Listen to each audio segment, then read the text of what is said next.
இங்கே என்ன பேசப்படுது? தமிழ்நாட்டின் முதலமைச்சர் மாண்புமிகு விஜய் அவர்கள் கர்நாடக முதல்வர் சிவகுமாரை சென்று 3ஆம் தேதி சந்திக்கிறதா இருக்குது. அப்போ அவர் ஒரே வார்த்தையில் நீங்கள் இப்போ வர வேண்டாம், இங்கே வர பிரச்சனை கலவரம் என்றால் அதுக்கு நான் பொறுப்பேற்க முடியாதுன்றாரு. இவர் போகலை, அவ்வளோதான். இங்கே போராடுகிற நாங்கள் பொழுதுபோக்கிற்காக, அரசியல் செல்வாக்கை உயர்த்தி கொள்வதற்காக, மக்களின் வாக்குக்காக இதை செய்யலை. என் மக்களின் வாழ்க்கைக்காக செய்கிறோம் என்பதை அறிவு சமூகம் புரிந்து கொள்ளும். ஏன்னா நாங்கள் போராடாத போராட்டம் இல்லை, நாங்கள் பெறாத வழக்கும் இல்லை, பார்க்காத சிறையும் இல்லை. ஆனால் எங்களை கோயிலுக்கு நேர்ந்து விட்ட மாடு மாதிரி எங்களை ரோட்டில் போட்டு வந்தே போனவங்களெல்லாம் நீங்கள் கோட்டைக்கு அனுப்பிட்டு மறுபடியும் எங்களை ரோட்டில் தான் விட்டுருக்கீங்க. இப்போ நாங்கள் பேசுகிறது அங்கே இருக்கிறவனுக்காவது புரியுமானாங்க கூட எங்களுக்கு தெரியல.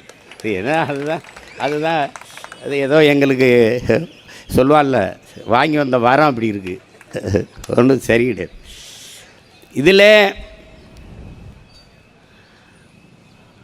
இங்கே அவ்வப்போது அவர்கள் நமக்கு நதிநீரை திறந்து விடுவதெல்லாம் அவர்கள் உச்சநீதிமன்ற தீர்ப்பையெல்லாம் மதிப்பதாக இல்லை கர்நாடக அரசு. அதை தெரிஞ்சுக்கணும். கேரளாவும் மதிக்கிறதில்லை. நமக்கு அவர்கள் திறந்து விடுவது அதிகமாக மழைப்பொழிவு நடந்து அங்கே அணையின் கொள்ளளவு உயர்ந்தால் அணை உடைந்து விடுமோ என்ற அச்சத்தில் திறந்து விடுவார்கள். அப்படி திறந்து விடுகிற நீர் உபரி நீர்தானே ஒழிய தமிழ்நாட்டுக்கு கிடைக்க வேண்டிய உரிய நீர், உரிமை நீர் இல்லை. அதை நீங்கள் நல்லா விளங்கணும்.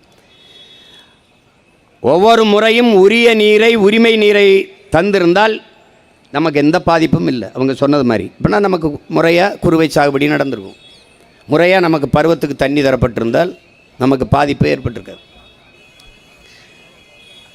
ஆனால் அவர்கள் இப்போ நிகழ்ந்தது என்ன? இங்கே என்ன பேசப்படுது? தமிழ்நாட்டின் முதலமைச்சர் மாண்புமிகு விஜய் அவர்கள் கர்நாடக முதல்வர் சிவகுமாரை சென்று 3ஆம் தேதி சந்திக்கிறதா இருக்குது. அப்போ அவர் ஒரே வார்த்தையில் நீங்கள் இப்போ வர வேண்டாம், இங்கே வர பிரச்சனை கலவரம் என்றால் அதுக்கு நான் பொறுப்பேற்க முடியாதுன்றாரு. இவர் போகலை, அவ்வளோதான். அது அந்த நேரத்தில் கேரளாவில் பெருமழை, அங்கே வயநாடு வழியே, அங்கே தான் கபினி அணைக்கு தண்ணி வருது, அங்கே வயநாடு வழியே பெரும் வெள்ளம், அங்கே வந்து கபினி நிறையும் போது அதன் வழியாக அது திறக்கப்பட்டு காவிரி நிறையுது. கர்நாடகாவில் மழை, அங்கே பெரும் மழையினாலே அணையின் கொள்ளளவு கூடும்போது அவனால் அணை அதுக்கு மேலே சேமிக்க முடியாதுங்கிறதுனால திறந்து விடுறான். அது யதார்த்தமாக இயல்பாக நடந்துடுற ஒரு நிகழ்வாக இருக்குது. அப்போ தமிழர்களுக்கு தண்ணீர் கொடுக்க வேண்டும், அந்த உரிய நீரை, உரிமை நீரை கொடுக்க வேண்டும் என்பதற்காக கொடுக்கல, உபரி நீரை தருகிறார்கள் போனால் போகுது என்று. ஆனால் இங்கே இருக்கிற பெருமக்கள், முதல்வர் அவர்கள் கடவுளின் குழந்தை, அதனாலே அங்கே மழை பெய்யுது, இங்கே தண்ணி திறக்க விடப்பட்டதுன்னு. கடவுளின் குழந்தை இருக்கிற ஊரில் பெய்யாமல் இது கர்நாடகாவில் பெய்யுது, கேரளாவில் பெய்யுது. இப்படியெல்லாம் பேசுகிறதுனால தாண்டா உங்களை தற்குறின்னு நாங்கள் பேசிட்டு.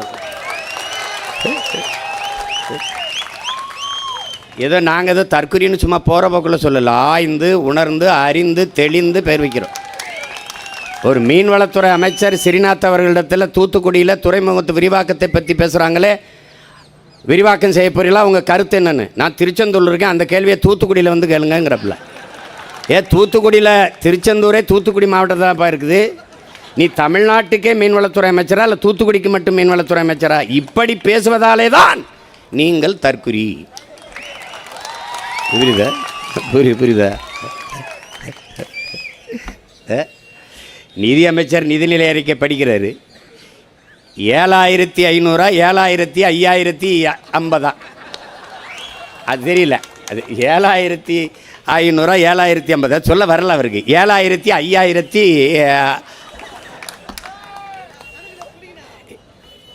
அப்புறம் அது 8900 அது வரல. 8000 9000 ஐயோ என்னவோ இல்லை. 1-2 ஒழுங்காக படிக்காதவனெல்லாம் நிதியமைச்சராக போட்டு நாங்கள் என்ன நினச்சிக்கிட்டோம், இங்கே பாரு உங்கள் உலகத்தில்டா கணிதமேதே ராமானுஜம் பிறந்த நாட்டில் அவன் கூட்டத்துக்கு இல்லை 1-2 ஒழுங்காக தெரியாதவன்லாம் நிதியமைச்சர் ஆகிட்டவன்ல. என்னன்பை என எழுத்தன்பை இவ்விரண்டும் கண்ணன்ப வாழும் உயிருக்குங்கிறான் வள்ளுவ பெருமகனார்.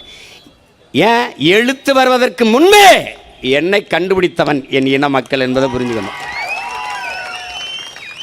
முதல் நிலம் தாண்டி இரண்டாவது நிலத்தில், முல்லை நிலத்தில் ஆடு மாடுகளை வளர்க்க தொடங்குகிற போது அதை எண்ணுவதற்கு 1-2 கண்டுபிடித்த இனத்தின் கூட்டம் நாங்கள். அதனால தான் என்னன்பை என எழுத்தன்பை இவ்விரண்டும்னு பாடுறாரு. அப்படி வந்த கூட்டத்தில் ஒன்றும் தெரியல. உலகம் எங்களை பார்க்குது. இனிமேல் எந்த பெருமையும் நீ பேச முடியாது. நான் யார் தெரியுமா?